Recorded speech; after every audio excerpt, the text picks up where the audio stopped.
우리가 회심이라고 하는 거, 영어로는 컨버전이라고 하는데, 조직신학적 의미로 멸망의 길로 나아가던 죄인의 마음이 변화되어서 하나님을 향해 돌아서는 것, 그것을 우리가 회심이라고 합니다. 그런데 이 회심은 회개와 신앙의 두 요소로 구성이 됩니다. 그래서 회개는 죄에서 돌이키는 것이고, 신앙은, 즉 믿음은 예수 그리스도를 구주로 믿고 순종하는 것입니다. 그러니까 저도 여러분도 회심을 통해서 하나님의 자녀가 되었습니다.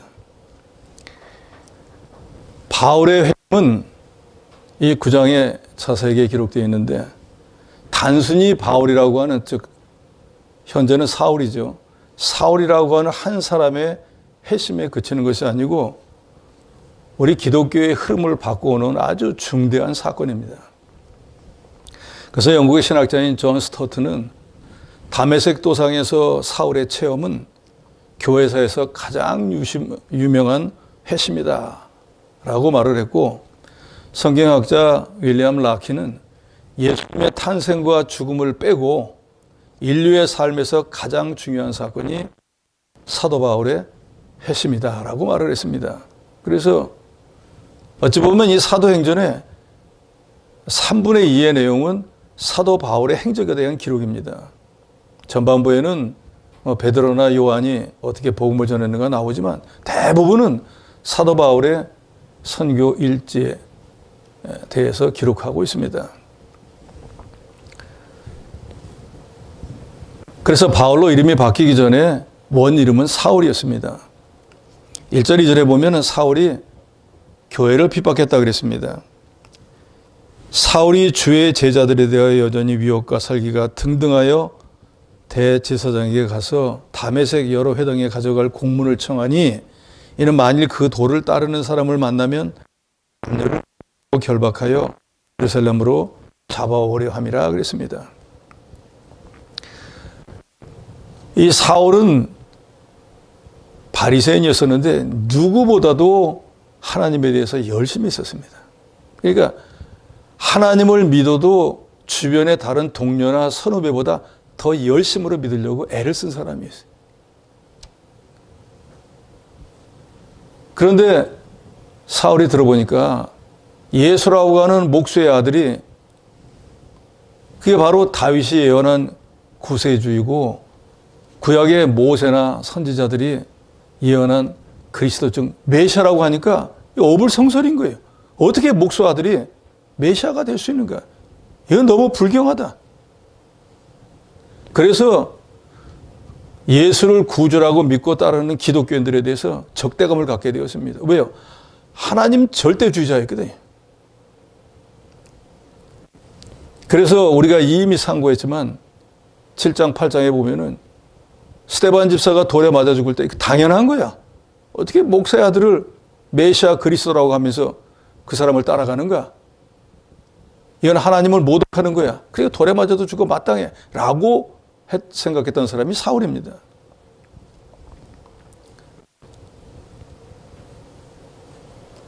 그래서 사울 생각에는 이 예수를 믿는 그리스도인들이야말로 성전 율법을 거스리고 전능하신 하나님을 모독하는 이런 배은망덕한 자들이기 때문에 스데반을 할 때도 자기가 증인으로 섰고 돌에 맞아 죽는 것도 마땅히 여겼습니다. 뿐만 아니라 오늘 9장 1절에 보면 이 예루살렘 안에 있는 사람들은 다른 사람들도 잡아 가둘 수 있으니까 자기는 저 멀리 있는 다메섹에서 거기 믿는 사람들을 잡아오려고 대제사장에 가서 내가 누구든지 잡을 수 있도록 권한을 부여해 주십시오 하고 대제사장에 가서 허락을 받았습니다. 자기 살고 있는 데서만 해도 되는데 그 성에 차질 않아가지고 다메섹까지 가서 믿는 사람들을 잡아오려고 그랬습니다. 아예 지긋지긋한 예수쟁이들 다 잡아 죽여야겠다 결심을 했습니다. 그 당시에 예루살렘에서 다메섹까지는 한 230km 정도가 떨어져 있으니까 걸어서 간다고 하면 좋게 일주일은 가야 되는 거리예요. 당시에 다메섹은 정치, 경제, 종교의 중심지였습니다. 그래서 이미 8장에서 우리가 봤지만 빌립 집사가 복음을 전하게 된 것도 예루살렘에 핍박이 있으니까 핍박이 없는 다른 곳으로 이동했다 그랬잖아요. 그래서 이미 예수를 영접했는데 이거 큰일 났구나. 환난을 당했다. 이거 여기다가 나 어렵겠다 하니까 다메섹으로 간 사람들도 많이 있고 또 다메섹에 가서 전도를 받아가지고 또 믿는 사람들도 많이 있었습니다. 그래서 이 사울의 생각은 이 예루살렘에서 예수 믿다가 도망간 사람들이 제일 큰 도시인 다메섹에 많이 있을 테니까 거기 있는 사람들 잡아다가 감옥에 가둬야겠다 하는 생각으로 대제사장에 가서 공문을 받아서 이제 다메섹에 피해 있는 기독교인들을 체포하려고 가게 되었습니다. 그래서 2세기의 문헌인 바울과 테클라 행전이라고 하는 외경이 있는데 우리는 이 외경은 믿지 않지만 거기에 보면은 사도 바울에 대한 그 외모를 기록해 놓은 글이 있습니다. 거기 보면은 대머리와 흰 다리에 눈썹은 서로 맞닿고 코는 매부리 코에 단신에 다부진 체구를 가진 호감에 찬 사나이 그는 인간의 모습에 천사의 얼굴을 가진 자이다 라고 기록해 놓았습니다. 그러니까 제일 마지막에 보면은 인간의 모습을 가졌지만 천사의 얼굴을 가졌다라고 좋게 평가를 했지만 그 앞에 보면은 대머리예요. 다리도 휘어요. 눈썹은 머리 서로 맞닿아가지고 인상 별로 좋지 않아요. 그러니까 나중에 뭡니까? 바나바하고 외국에 선교 갔을 때도 바울이 더 신학적으로도 위고 더 스승인데도 그 사람들이 얼굴을 볼 때는 바나바가 더 윗사람으로 착각할 정도였어요. 그러니까 이 말은 위대한 사도였지만 외모는 볼품이 없었다 그 말입니다. 이 사람이 나중에는 우리가 다 바울 사도로 알고 있지만 바울로 이름을 바꾸기 전까지는 사울이 본명이었습니다. 이 사람은 길리기아 지방에 있는 다소라고 한 현재 터키 지역에서 출생했는데 베냐민 지파에 속했으면서 순수한 히브리인 혈통이었고 바울의 부모는 율법을 엄격히 지킨 바리새인이었습니다. 그래서 사울은 당시에 그 유럽에 거의 공통어였던 헬라어 또 성경을 기록했던 라틴어 이런 거를 다 구사할 수 있었고 이 사울의 가문은 로마 시민권을 소유하고 있어서 사울은 태어날 때부터 로마인이었습니다. 그래서 다소에서 팔레스타인으로 보내져서 가말리엘이라고 하는 훌륭한 랍비 밑에서 교육을 받아서 유대인의 역사, 시편, 선지자 그래도 아주 정통한 사람이 되었습니다. 즉 구약 성경에 정통한 사람이 되었습니다. 그래서 가말리엘 문화에서 5, 6년 동안 교육을 받아서 성경을 분석하는 법 등 여러 가지 이 구약 성경을 이해하는데 전문적인 교육을 받았을 뿐더러 서두에도 말씀드린 대로 이 사람은 다른 사람보다 하나님을 믿고 섬기는 데 더 열심히 있었던 그런 사람이었습니다. 그러니까 남들은 예루살렘에 있는 예수 믿는 사람들 잡아다 감옥에 넣을 때 자기는 그 성에 차지 않아서 다메섹까지 가서 거기 믿는 사람들을 잡아오려고 했습니다. 그런데 3절에 보니까 사울이 길을 가다가 지금 다메섹으로 가는 도중입니다. 다메섹에 가까이 이르니 호련히 하늘로부터 빛이 그를 둘러 비추는지라 땅에 엎드러져 들음에 소리가 있었다 그랬습니다. 다메섹으로 공문을 들고 이제 거기 있는 사람들 오늘 내가 다 잡아다가 감옥에다 가둘 거야 하고 거의 다메섹 가까이 갔는데 갑자기 하늘에서 환한 빛이 비쳤습니다. 그 우리가 이 어두컴컴한 데 있다 나가서 갑자기 태양빛을 보면 눈을 거의 못 뜨겠잖아요. 그것처럼 갑자기 환한 빛이 비치니까 사울도 눈을 뜰 수가 없어서 땅바닥에 넘어졌습니다. 그런데 그때 소리가 들렸는데 사울아 사울아 내가 어찌하여 나를 박해하느냐 하는 말씀이 들려왔습니다. 아 이게 무슨 소리야? 이게 누구야? 누가 나한테 이런 말을 하는 거야? 하나님께서 일꾼을 불러서 사용하십니다. 창세기 12장 1절에 보면은 아브라함을 부르십니다. 아브라함아 아브라함아. 출애굽기 3장 4절에 보면 모세야 모세야 부르십니다. 예레미야 1장의 5절에 보면은 예레미야를 부르십니다. 하나님이 사명을 맡기기 전에, 일꾼으로 삼기 전에 다 부르셔요. 그런데 부르는 방법이 각각 달라요. 우상을 섬기고 있던 아브라함을 하나님의 백성으로 만들기 위해서 갈대우르에서 불러내셨고, 떨기나무 사이에서 미디안에 할 일 없이 양이나 치고 있던 모세를 이스라엘을 구원자로 삼기 위해서 불러주셨어요. 다메섹에 사는 거기에 거주하는 예수 믿는 사람들을 다 잡아가지고 예루살렘에다가 감옥에 가두려고 하는 이 사울을 하나님은 다메섹 도상에서 불렀습니다. 하나님이 일꾼을 세우는 법은 각각 다릅니다. 구원하는 방법도 각각 다르고요. 저도 여러분도 마찬가지잖아요. 다 일률적으로 똑같은 방법으로 구원받지 않습니다. 사울이 마귀 종이 되어가지고 교회를 핍박하고 주의 제자들을 결박하려고 악한 길을 가니까 하나님이 강한 빛을 비추어서 눈을 뜨지 못하도록 하고 마귀와 흑암의 권세에서 사울을 건져내신 것입니다. 사울은 하늘로부터 비치는 강한 빛도 보았고 하늘로부터 나는 주님의 소리도 들었습니다. 그런데 성경은 기록하고 있습니다. 그 소리는 사람이 여러 명이 같이 갔는데 사울 혼자 간 게 아니라 체포하면 묶어갖고 끌고 올 여러 사람을 같이 갔는데 빛은 같이 보았는데 소리는 사울만 들었다 그랬습니다. 우리가 신학적으로 소명, 콜링이라고 하는데 주의 부르심은 그 사람에게 해당되는 사람만 부르십니다. 주님이 사울아 사울아 하고 부르십니다. 그런데 어찌하여 나를 박해하느냐고 그랬습니다. 그러니까 사울이 주여 누구십니까? 나는 내가 박해하는 예수라. 너는 일어나 시내로 들어가라. 내가 행할 것을 내게 이를 자가 있느니라. 나는 내가 핍박하는 예수라 그랬을 때 사울이 얼마나 놀랐을까요? 지금 예수의 제자들, 예수 믿는 사람들을 감옥에 가두려고 좋다고 하는 그 인증서를 들고 다메섹으로 가는 도중인데 누구십니까? 하니까 내가 핍박하는 예수야.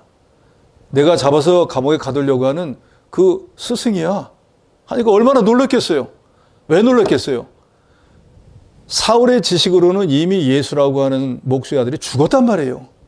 그런데 그 제자들이 떠벌리고 돌아다니기를 예수가 부활했다는 거예요.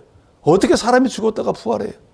저 거짓말쟁이들, 그러니까 저것들이 다 사입이야 라고 생각해서 예수 믿는 것들이 전부 거짓말이고 하나님을 모독하는 자들이기 때문에 감옥에 가두고 죽여야 된다고 생각한 게 사울이거든요. 그런데 자기 귀에 사울아 사울하고 부르는 주님의 소리를 들었고 누구냐고 물으니까 내가 핍박하는 예수라는 거예요. 예수는 죽었는데 땅에 묻혔는데 그 제자들만 거짓말로 부활했다고 떠들어댔지 그런 일은 있을 수가 없는데 자기 귀에 나는 내가 핍박하는 예수라는 거예요. 그러면 이게 무슨 얘기예요? 예수가 부활한 게 분명하다는 거잖아요. 사울 입장에서는 완전히 쇼크예요. 이런 일이 있을 수가 있을까 하는데 귀에 예수님의 목소리가 계속해서 들려옵니다. 사도행전 20장 14절에는 이런 말씀도 합니다. 사울아 사울아 내가 어찌하여 나를 박해하느냐. 가시체를 뒷발질하기가 내게 고생이니라. 가시체를 뒷발질한다는 것은 가만히 있으면 될 걸 굳이 대제사장에 가서 공문을 달라고 해가지고 다메섹까지 예수 믿는 사람 붙잡으러 가는 거 너 고생만 하는 거다 그 말이에요. 가시체라고 하는 것은 소를 몰 때 이래야 하고 소를 몰기 위한 지팡이 끝에다가 그 뾰족한 걸 달아놨어요.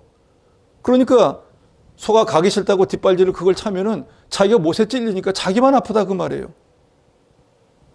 예수를 핍박하고 교회를 핍박하면은 자기만 아프고 자기만 손해난다 그 말이에요. 근데 그걸 모르고 왜 너 자꾸 가시체를 뒷발질하느냐 하고 예수께서 책망했습니다.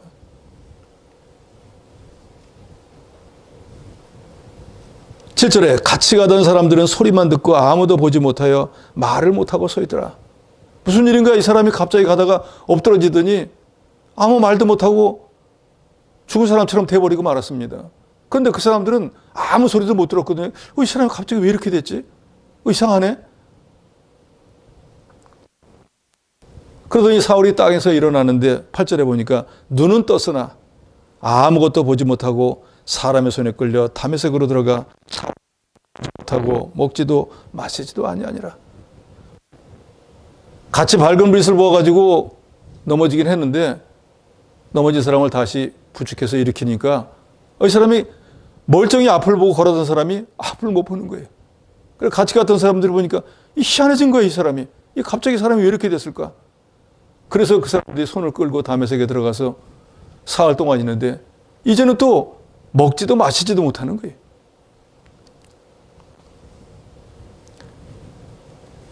사울이 그리스도를 반대하다가 영의 눈은 물론이거니와 육신의 눈까지도 보지 못하게 되었습니다.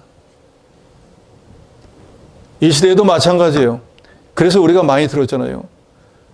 하나님의 교회나 하나님을 핍박하면 안 된다. 손해주면 안 된다는 게 바로 그런 거예요. 왜요? 하나님이 천지 만물을 주관하고 이 교회라는 게 하나님의 몸과 같았잖아요. 교회의 머리는 예수 그리스도잖아요. 그러니까 하나님과 하나님이 교회를 수주면 손해를 주면은 그럼 어떻게 되겠어요? 피조물이 조물주를 갖다가 어찌 해꾸지를 한다고 하면 그 당한 일이겠어요? 우리가 그걸 잘 알아야 됩니다. 에이 교회가 별거야? 별거 아니에요.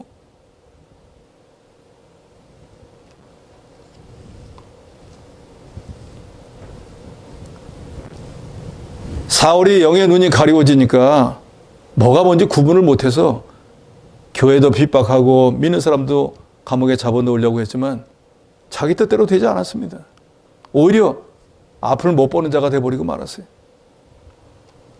어느 때든지 이 주의 일에 소원해주는 사람들의 결과는 이렇게 된다는 거 실생활에서도 그대로 드러납니다. 저도 목회를 하면서 그런 분 봤어요. 교회를 위해 가지고 어떤 의사 결정을 했는데 그거 자기 개인 욕심 때문에 굳이 반대하고 교회가 결정한 걸 자기 한 사람 때문에 그르치게 만들더니 불과 2해가 지나가기 전에 하나님이 영혼을 걷어가 버리더라고요. 무시무시합니다. 그러니까 인간들끼리는 서로 싸우고 다퉈도 우리 인간이 하나님을 대적하고 하나님을 모독하고 손해주는 일은 절대로 하면 안 돼요.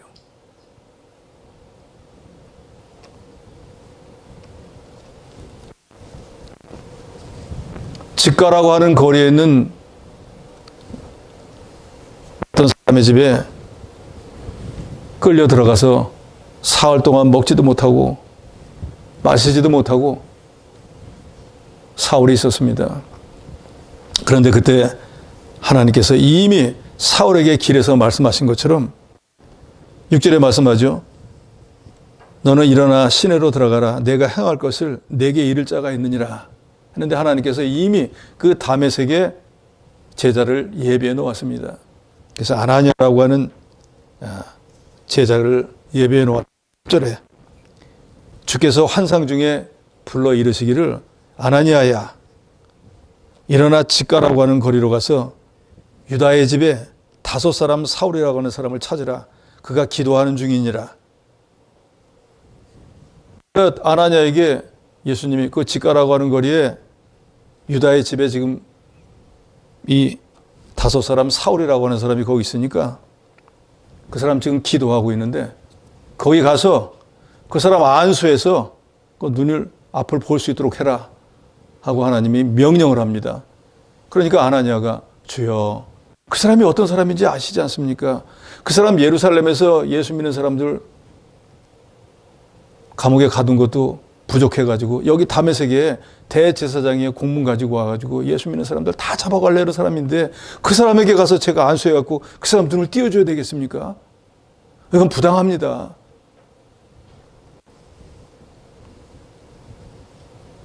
파 13절에 말하죠. 주여 이 사람에 대해 내가 여러 사람에게 들은즉 그가 예루살렘의 주의 성도들의 적지 않은 해를 끼쳤다 하더니 여기서도 주의 이름을 부르는 모든 사람을 결박할 권한을 대제사장에 받았나이다.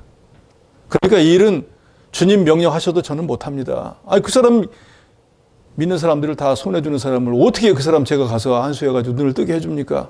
하니까 15절에 주께서 말합니다. 가라.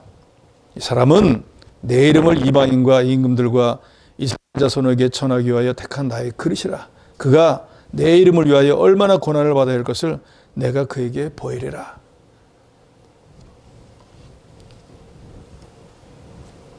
이 사람 지금 앞을 못 보고 있는데 굳이 가서 눈을 뜨게 해줄 일이 뭐 있습니까? 하고 하나님 앞에 항의하니까 주님이 말씀합니다. 가라! 이 사람은 내가 생각하듯이 그런 사람이 아니라 이제 이방의 복음을 전할 그릇으로 내가 택해 놓은 사람이야. 그러니까 너는 가서 내 말대로 그 사람에게 안수해서 앞을 볼 수 있도록 해라. 해서 아나니아가 주의 말씀을 순종해서 그 뒤에 그런 내용이죠. 길에서 내가 만난 주께서 내게 명령해서 내게 안수해서 내 눈이 보이도록 말씀하셨다.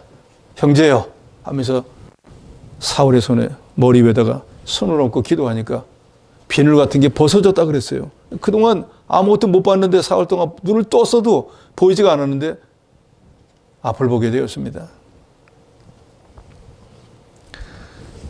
주님이 사울을 부르신 이유는 바로 여기 13절에 나와 있습니다. 사울은 예수께서 이방인, 임금 또 이스라엘 자손 앞에 복음을 전하기 위해서 택한 그릇이었습니다. 예수께서 사울에게 주신 이 소명은 기존에 예루살렘에 있는 12 제자들과는 전혀 다릅니다. 그 사람들은 잃어버린 이스라엘의 양에게 가라고 예수께서 직접 말씀했어요. 그래서 사마리아도 가지 말고 요 예루살렘 안에서 믿기로 예정되어 있는 사람들에게 복음을 전하라 그랬습니다. 그런데 사도 바울에게는 범위를 넘어섭니다. 지금까지 사람 취급하지도 않았던 우상을 섬기는 이방인들에게 가서 복음을 전하기 위한 그 그릇으로 택한 사람이 사도 바울이라고 했습니다. 그래서 예루살렘 안에서 12 제자들이 전한 사람들은 대부분이 빈천하고 가난한 사람들에게 복음을 전했지만 이 사도 바울을 통해서 복음을 전하려고 하는 대상들은 이 예루살렘에서 복음을 전한 대상들과 전혀 다릅니다. 임금, 권세자들, 학식 있는 사람들, 유대인이 아닌 이방인들, 전혀 다른 사람에게 복음을 전하도록 합니다.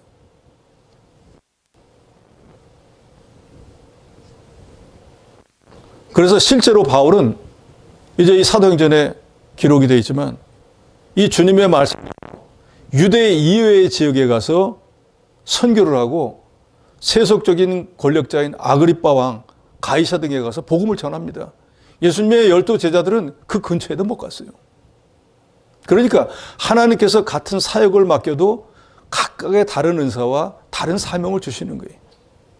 그러니까 이 시대에 하나님의 교회에서 주를 위해서 복음을 위해서 충성하는 저 여러분도 하나님이 내게만 고유한 어떤 일을 주신 게 다 있어요. 그러니까 남의 거 떡 커 보인다고 그 부러워할 게 하나도 없다는 거예요. 자기 것만 잘하면 되는 거예요.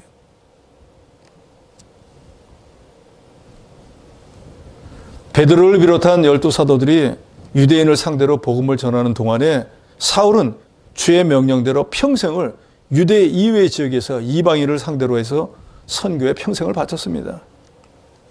그래서 로마서 15장 16절에 바울이 말합니다. 이 은혜는 곧 나로 이방인을 위하여 그리스도 예수의 일꾼이 되어 하나님의 복음의 제사장 직분을 하게 하사 이방인을 제물로 드리는 것이 성령 안에서 거룩하게 되어 받을 만하게 하렴이라. 사울은 하나님이 자신을 그리스도의 일꾼으로 삼아서 복음의 제사장 직분을 맡겨서 마치 구약의 제사장이 제물을 하나님께 드리는 것처럼 이방인을 하나님께 제물로 드리는 그 사명을 받았다는 거예요. 또 사도행전 26장 17절로 18절에 보면 이스라엘과 이방인에게서 내가 너를 구원하여 그들에게 보내어 그 눈을 뜨게 하여 어둠에서 빛으로 사탄의 권세에서 하나님께로 돌아오게 하고 죄사함과 나를 믿어 거룩하게 된 무리 가운데 기업을 얻게 하더라. 그러니까 아직 하나님을 모르는 이방인들에게 복음을 전해서 예수를 믿어야 구원 얻는 도리를 가르치고 그 복음을 받아들인 사람이 어둠에서 나와서 빛을 영접하고 그래서 죄사함을 받고 이제 거룩한 무리가 되어서 천국을 기업으로 얻게 하는 그 일을 사울에게 맡기셨다는 거죠. 그러면 왜 꼭 사울에게 일을 맡기셨을까? 이방의 복음을 전하기 위해서는 예수님의 제자들처럼 공회에 끌려갔을 때 베드로와 요한이 본시 학문이 없는 자라 그랬잖아요. 배운 게 없다 그 말이에요. 그런데 이 사울은 전혀 다른 사람이에요. 태어날 때부터 히브리인인데 거기에 특권으로 로마인이에요. 그러니까 로마의 어느 지역이든지 갈 수 있는 권리가 있는 사람이. 또 가말리엘이라고 하는 당시의 최고의 랍비 스승에게서 배운 사람이기 때문에 세상적인 학문도 엄청나게 높은 지식을 가지고 있었어요. 즉 복음을 전하는데 가난하고 무지한 사람에게 전하는 게 아니라 학문 있고 배운 사람에게도 전할 수 있는 실력을 가진 사람을 하나님이 택했다 그 말이에요. 또 더더욱이 이 사울에게서 가장 중요한 점은 하나님을 믿는 일에 다른 어떤 사람보다 성경에 그렇게 기록해요. 연갑자보다 더 뛰어났다 그랬어요. 다른 건 모르는데 믿는 일에 다른 사람보다 떨어지면 죽고 못 사는 거예요. 분하게 여기는 거예요. 원통하게 여기는 거예요. 저 여러분도 이런 신앙에 열심히 있어야 돼요. 누가 장로가 되었다. 배가 아파서 며칠 동안 잠을 못 자야 돼요. 내가 저 사람보다 떨어지는 게 없는데 왜 나는 안 되고 저 사람이 됐어. 나 저렇게 돼야지. 하는 열심히 있어야 된다 그 말이에요. 술에 술 탄 듯 물에 물 탄 듯 뭐 천국만 가면 됐지. 그런 사람이라고 하면 자녀들에게 공부하라 출세하라 얘기할 필요 없어요. 대충 살다가 죽으면 되지. 뭐로 힘써가지고 공부하고 출세하려고 애를 씁니까? 그런데 자녀들에게는 도시락 몇 개씩 싸가면서 공부 열심히 해야 된다, 출세해야 된다 하면서 자기 신앙이 자라나고 자기 영혼이 자라는 일은 신경 안 쓴다고 하면 이건 참 큰 문제인 거예요. 그러면 그렇게 외치는 너는 많이 자라났냐? 자라나려고 애쓰는 거예요. 자라나게 하시는 분은 하나님이지 내가 자라나겠다고 자라나는 거 아닙니다. 그러면 말이 안 되잖아. 나는 자라나고 싶은데 내 마음대로 안 자라나려고 애쓰는 일은 자기가 해야 된다 그 말이에요. 씨를 심고 물고 벌을 주고 가꾸는 일은 우리가 할 수 있지만 그 씨가 다 게 아니에요.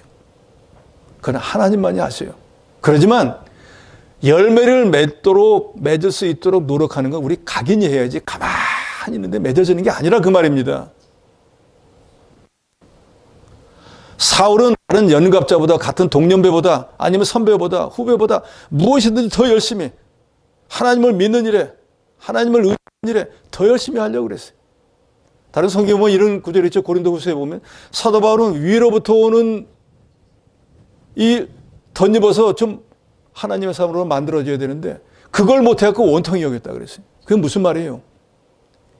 인생을 살아가면서 점점 하나님의 말씀을 깨달았으면 그 말씀대로 자기가 만들어져서 하나님이 보기에도 이제는 60점, 70점 마음은 그렇게 먹고 지식은 아는데 그렇게 안 되어지더라 그 말이에요. 그래서 그게 너무 안타까워서 원통했다는 거예요.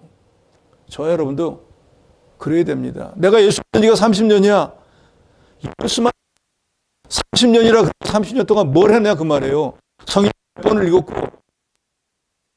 얼마나 기도를 하게 됐고 그래서 얼마나 충성을 했으며 이런 자랑을 해야지 오래 믿은 것만 자랑 백날 첫날 해봐야 아무 소용이 없습니다. 더더욱이 신앙은 현재 진행형이에요. 지금 잘해야지 옛날에 잘한 건 백날 첫날 얘기해도 소용없어요. 그런 분들이 제일 어리석은 분이에요. 나 옛날에 교회에서 봉사 많이 했어. 어쩌라고요? 주님이 이미 다 해놓았어요. 지금 잘해야지 과거 지나간 거 아무리 백날 첫날 얘기해봐야 소용이 없습니다.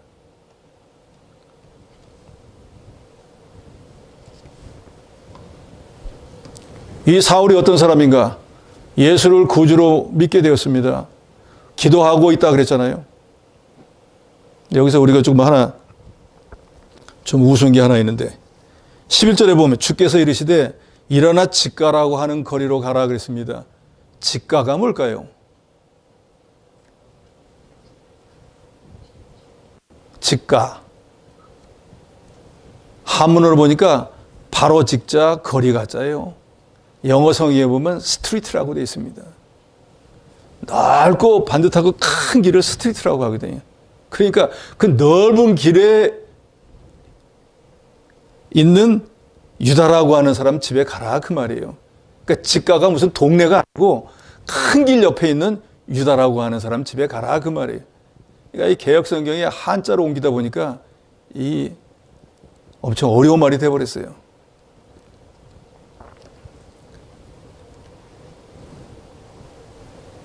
18절에 즉시 사울의 눈에서 비늘 같은 것이 벗어서 다시 보게 된지라 일어나 세례를 받고 음식을 먹음에 강건하여지니라.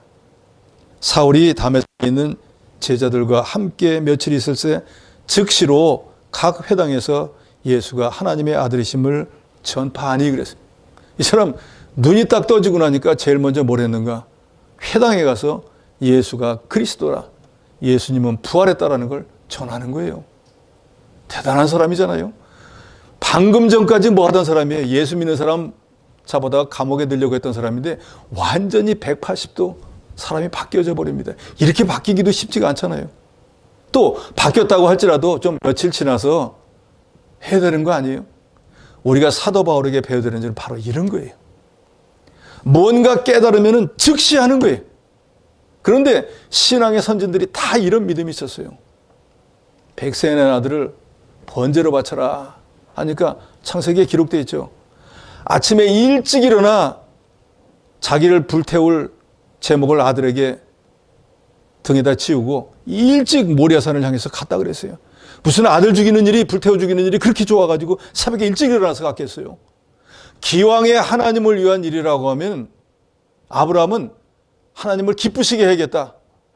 지체하지 말아야지. 지체한다는 건 뭐예요? 아들을 바치고 싶은 마음이 없는 거잖아요. 그러니까 시간을 질질 끄는 거잖아요. 그런데 그런 생각이 날까 봐 아침에 일찍 일어나서 갔다는 거예요. 저 여러분이 사람처럼 아브라함처럼 이런 믿음이 있어야 된다고요. 그런데 사실은 하나님 말씀을 순종하는 게 그 쉽지가 않잖아요. 그래서 고민하잖아요. 해야 될까 말아야 될까 궁리를 하잖아요. 여기 아나니만 해도 가라고 하니까 뭐라고 합니까? 그 사람 해를 많이 시킨 믿는 사람들을 감옥에 가두는 사람인데 그 사람에게 가면 그 사람을 가서 유익하게 해주면 안 되지 않습니까? 하고 하나님이 가라 했으면 예, 안 합니다. 이방에 복음을 전할 때 그릇이야 하니까 그때 할 수 없이 갑니다. 사울은 예수가 그리스도로 믿어지는 그 즉시 완전히 180도로 바뀌어서 이제 예수 믿는 사람들을 감옥에 가두게 한 게 아니라 예수를 믿지 않는 사람들을 예수를 믿는 사람들을 만들기 위해서 회당에 들어가서 복음을 전하는 사람이 되어버렸습니다. 그리고 이때 회심하고 난 뒤로 하나님 앞에 갈 때까지 사도 바울은 절대로 뒤로 돌이킨 적이 없습니다. 앞으로만 향해서 전진만 한 사람이. 그러면서 우리에게도 자기 인생이 대충 끝나갈 때쯤 돼가지고 그렇게 말하잖아요. 내가 선한 싸움을 싸우고 달려갈 길을 마치고 믿음을 지켰기 때문에 의로우신 재판장이 내가 한 모든 일에 대한 평가를 하셔가지고 분명히 주님이 약속하신 것처럼 나에게 의의 면류관을 주실 거다. 그런데 나만이 아니다. 누구든지 이 그리스도 구속의 은혜를 깨닫고 선한 싸움을 싸우고 달려갈 길을 마치고 믿음을 지킨 사람에게는 내가 받는 이 의의 면류관 누구든지 다 받을 거다. 그 말은 이 시대를 살아가는 저 여러분에게도 그 면류관을 받는 자가 되라는 거예요. 아, 바울은 의의 면류관을 받았대. 부러워하는 사람만 되지 말고 누구든지 받을 수 있으니까 이 시대를 살아가는 저 여러분들 이 상을 받기 위해서 애써야 된다는 거예요. 그러려면 어떻게 해야 될까요? 바울처럼 변화가 돼야 돼요. 변화가 되는데 생각만 변화가 된 게 아니라 이 사람은 생각이 변화가 되는 게 행동이 즉시 뒤따라갑니다.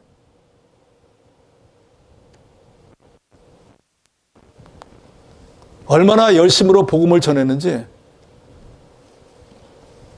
그 동네에 있는 다른 유대인들이 이 사람 여기 놔뒀다가는 이거 오히려 큰 해가 되겠다 해가지고 바울을 죽이려고 괴계를 꾸밉니다.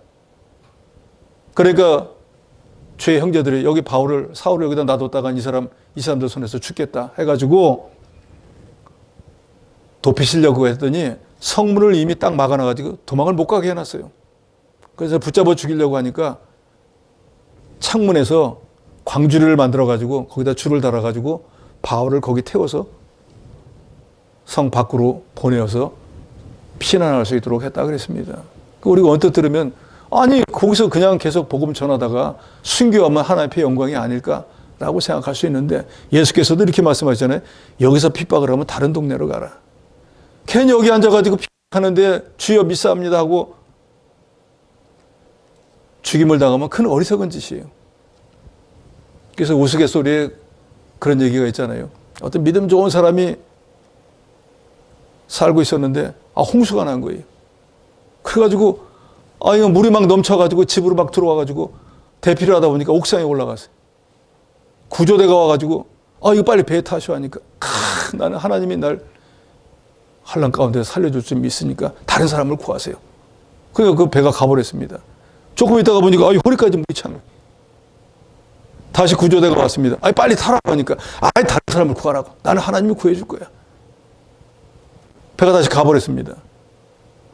그 사람 어떻게 됐을까요? 예? 어떻게 됐을 것 같습니까? 죽었어요. 그래서 하나님 앞에 갔는데 하나님 앞에 가서 따졌습니다. 주여, 제가 하나님의 주권을 믿고 했는데 왜 저를 살려주시지 않고 이렇게 데려왔습니까? 그러니까 야, 내가 2번이나 배본했잖아. 무조건 자기 자리 지켜서 손해보는 게 하나님 뜻이 아닌 거예요. 여기서 핍박하면 저기 가서 또 하고 그게 하나님의 뜻인 거예요. 그래서 저는 합니다. 제가 믿음이 없는 건지도 모르겠지만 우리가 부활절쯤 돼가지고 그 앞전주를 우리가 뭐라고 부르죠? 고난주간이라고 하잖아요. 그래서 할 수만 있으면은 한 끼 금식하시고 잘할 수 있으면 3끼 아니면 40일 금식도 하세요. 그런데 남이 하니까 나도 40일, 남이 하니까 나도 하루 그렇게 하면 안 돼요. 예를 들어가지고 당뇨병 환자 금식하면 안 돼요. 밥 못 먹으면 쓰러진다 그 말이에요. 마음의 중심을 하나님이 아는 그게 중요한 거지 밥을 안 먹었다 안 먹었다 그게 중요한 게 아니에요. 그런데 어떤 사람들은 너무 그걸 따지는 거야. 내가 40일 금식했다. 그게 뭐가 되잖아요. 그게 무슨 역사가 있어요. 그리스도 구속의 은혜를 깨닫고 감사함으로 나 같은 것을 구원해 주셨는데 제가 할 수 있는 한 제가 한 끼 굶어 보겠습니다. 3끼 금식해 보겠습니다. 그런 믿음으로 금식할 때 의미가 있는 거지 내가 몇 끼 그게 중요한 게 아니에요. 그거는 위선이에요. 여기는 나오지 않았지만 갈라디아서 1장 16절로 18절에 보면 바울이 이 아나니의 집에서 회개하고 난 뒤에 얼마 있다가 아라비아에 가서 3년 동안 기도했다 그랬습니다. 그래서 많은 신학자들은 그렇다 아니다 분분한데 대부분의 신학자들은 3년 동안 아라비아에 가서 기도했다는 갈라디아서의 말을 그대로 인정합니다. 저도 그렇습니다. 그래서 미국의 근본주의 신학자인 메이처는 이 바울이 아라비아에 가서 3년 동안 선교를 한 것이 아니고 묵상과 성찰의 기간을 보냈다 그랬어요.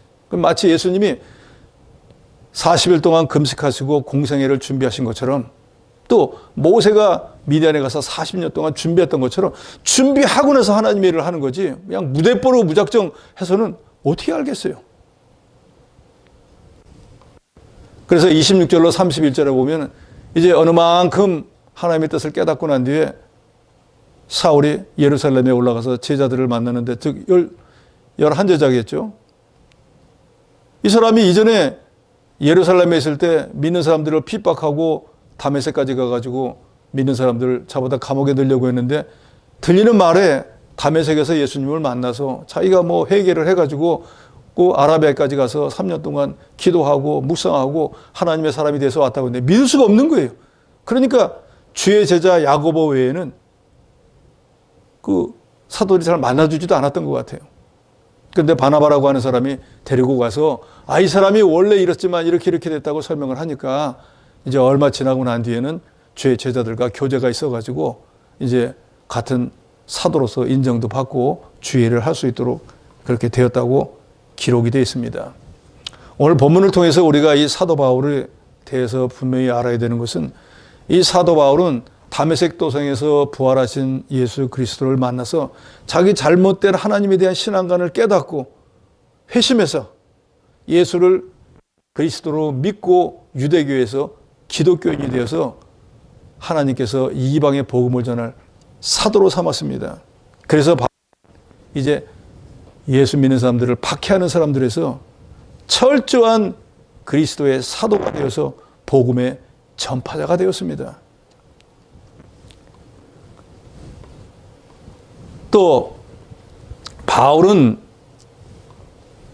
초대교회를 이끌어 나간 가장 우수한 복음의 지도자 중에 한 사람이었고, 고린도후서 11장 23절로 27절에 보면 바울이 스스로 말한 것처럼 다른 사도보다 이 그리스도 구속의 은혜를 깨닫고 난 뒤에는 다른 사도보다 훨씬 더 많이 수고하고 고난도 당했습니다. 예수님의 12제자 누구도 사도 바울만큼 복음을 많이 전한 사람도 없고 많은 사람을 구원하지도 못했고 그 사람처럼 열심을 가지지도 못했어요. 그런데 사도 바울은 다메섹 도상에서 예수님의 소리만 들었을 뿐이에요. 소리만 듣고도 부활하신 예수님을 그대로 믿고 다른 어떤 제자보다 더 많이 수고하고 더 많이 주를 위해서 충성했어요. 저 여러분도 마찬가지예요. 우리가 2000년 전에 부활하신 예수님 본 적도 없어요. 만난 적 없습니다. 사도 바울도 만난 적 없어요. 그래서 우리가 신약 성경을 보면은 신약 교회에서 사도 바울을 늘 대하는 문제가 네가 정말 사도냐 하는 문제가 수없이 나옵니다. 그런데 바울은 그 불러서 구원받게 된 그 예수님 소리만 듣고도 내가 너를 이 이방에 복음을 전할 그릇으로 삼았다는 그 말씀만 듣고도 그 말씀 그대로 살았습니다. 이 시대를 살아가는 저 여러분도 그런 믿음으로 살아야 됩니다. 뭘 듣고 보고 믿겠다고 하는 것은 아주 유치한 신앙이에요. 그래서 사도 바울은 이제 이 다메섹 도상에서 회심하고 그리스도의 종이 되고 난 뒤로 예수를 전하기 위해서 당시 로마 제국이 차지하고 있던 영토 가운데 북아프리카 지역을 뺀 대부분의 중요한 도시들을 걸어서 다 방문했습니다. 그래서 학자들의 는 3번에 걸친 유럽 여행 동안에 사도 바울이 걸어다닌 거리가 2만 킬로가 넘는다는 거예요. 복음을 전하기 위해서 다닌 거예요. 그래서 이 사람이 지금의 소아시아인 터키를 비롯해서 에베소 저쪽 유럽에까지 가서 3번에 걸친 로마까지 가서 3번에 걸친 선교 여행을 통해서 수없이 많은 교회를 세우고 그 교회를 통해서 그 지역에 하나님이 생명을 구원하기로 예정되어 있던 셀 수 없이 많은 사람들의 생명을 구원해냈습니다. 뿐만 아니라 이 사람은 신약 성경이 27권인데 그 가운데 13권을 저작을 했습니다. 또 히브리서는 저작이 바울이다 아니다 뭐 의견이 분분한데 그 내용이나 서술되어 있는 걸 보면 바울이 썼을 확률이 많아요. 그런다고 하면 신약 성경 27권 가운데 14권을 사도 바울이 썼습니다. 그래서 바울은 초대교회사에서 예수님 이래로 제일 많은 일을 한 교회사의 기념비적인 일을 한 그런 사도였습니다. 바울의 회심과 선교로 인해서 기독교가 제자리에 설 수도 있었고 오늘날 기독교가 성장할 수도 있었습니다. 그는 예수 그리스도에서 누구보다도 명확하고 분명하게 예수 그리스도를 해석했던 최고의 신학자였습니다. 바울이 회심하고 사도가 된 이 사실만 가지고도 기독교가 하나님의 계시의 산물이라는 것을 입증해주는 증거가 됩니다. 그러잖아요. 자기가 핍박하려고 했던 그 대상을 자기가 믿고 변화되기가 그 쉽습니까? 그런데 하나님이 왜 사울을 회심시켰을까요? 열심이죠. 하나님을 향한 열심, 그걸 예수 그리스도를 향한 열심으로 바꿔버렸습니다. 그래도 이 사람은 바뀌고 난 뒤에 또 예수를 위해서 예수가 하나님인 걸 깨닫고 역시 예수님이 하나님이었구나 하니까 내가 믿던 여호와 하나님이 바로 예수님이구나 하니까 그 하나님을 섬기는 일에는 주저함이 없었어요.